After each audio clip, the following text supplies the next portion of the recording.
Hi, this is Darren and this is Tic Tac Game Clash.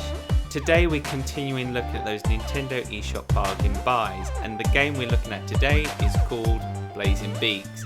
It's reminiscent of Enter the Gungeon, but make your own mind up as we head into the review.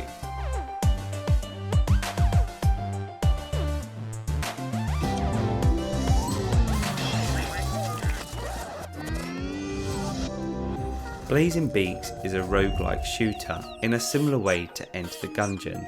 So the cast of Blazing Beaks have been rejected from the Angry Birds universe and have made their way here.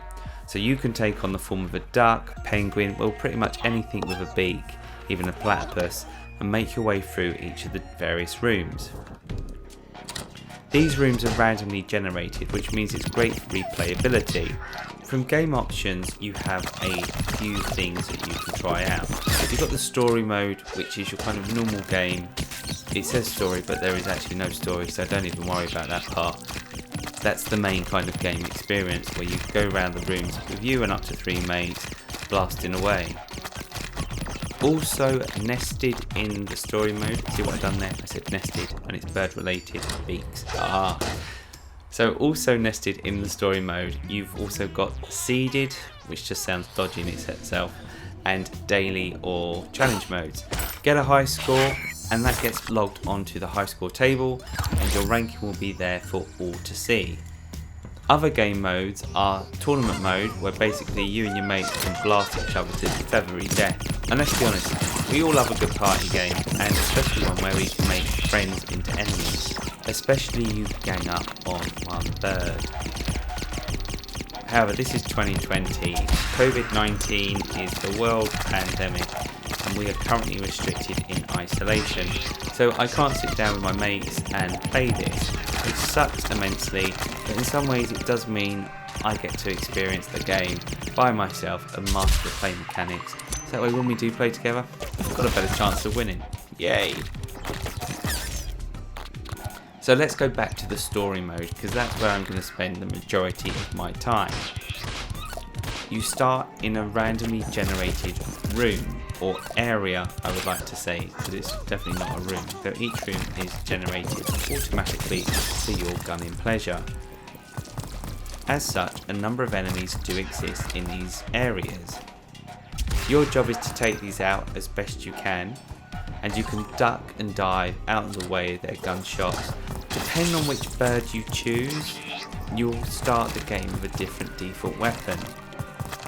My preference so far has to be the penguin, who's got this kind of bubble gun, which seems to do a lot of damage and cover a vast area, which is great. So if you're starting the game for the first time, maybe go for the penguin. Killing all the on-screen enemies is crucial, because they will drop coins and artifacts. Artifacts, while great, do have a impact to you as a player, and that's because they will basically give you a curse of some kind. This might reduce your health, weaken your fire, remove your dodge roll, and as you can carry more than one artifact, you just need to think about that balance between the sacrifices you might make or taking it along. Once you've cleared an area of all enemies, one of the exit doors will open. On some levels you might have 1 or 2, or even a boss door, which kind of looks like, well, a kind of evil skull thing around it. Occasionally you will encounter locked doors, and therefore you need a key. However, as you can't go back through the levels, just grab the keys when you see them, and then hopefully when you find a room with a locked door, you can then go through it. Doors with a lantern over will take you to a tavern, and in the tavern you will have the option to sell the artifacts you picked up, which will give you some nice cash prizes and also some extra boost items. Also, you can go speak to that barman or duckman, whatever you want to call him, and he will sell you some improved weapons. Be mindful that some guns allow you to upgrade them, so you can do like dual shots, so pay attention to exactly what you're buying to see if either swaps out the weapon that you've got or upgrades it.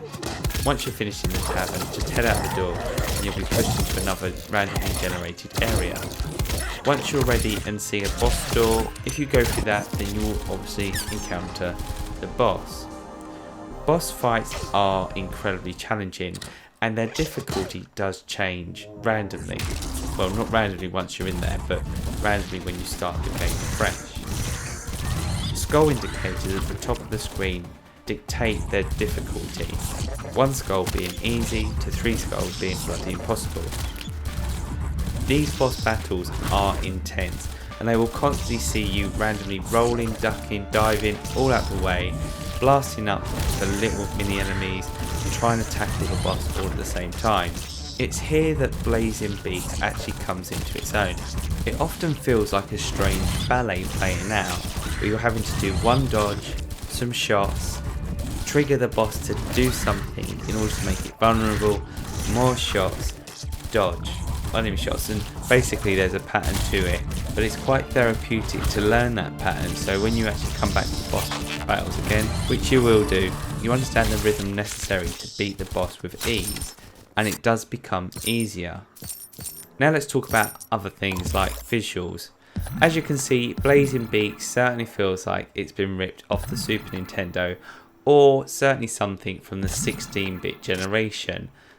That's not a bad thing, and I do believe that these kind of top-down blasters certainly benefit all the more from it. There are certainly some nice animation effects in play here, and you can certainly see that when enemies explode or there's explosions going on the screen. So moving on to the audio aspect, the background music, yeah, I'm not that fussed about it to be honest. I've left it on while I'm doing my capturing, but I usually turn this off. I don't mind the sound effects, I think they're really effective, and I like the sound of guns going off, so call me crazy. But I guess the audio is a personal choice, and it just sometimes detracts from what's going on. What I always think would be great in these kind of games is if the music intensifies, like what Nintendo used to do on games, where it gets to a certain point and that tempo increases. And Overwatch does this as well when you're nearing the final push and the music turns it up slightly so you feel more engaged to play.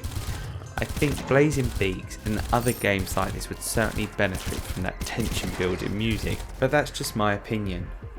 And let's go back to that price. So I paid 99p for this title, and it usually retails for £13.49p, so about €15 or $15. So trying to take into account the full retail price, would I buy the game? Maybe. If it was about £10 or $10, yeah, actually I think I would commit myself to buying this, because I think any game that can get you and 3 of your mates on a sofa playing something together is usually worth it, unless it's Food Party, which I will review. It will be very short. Blazing Beaks does a number of things exceptionally well, and for that alone it's certainly worth a purchase, regardless of its price point. If you are saving the pennies, then certainly wait for it to hit the eShop sale.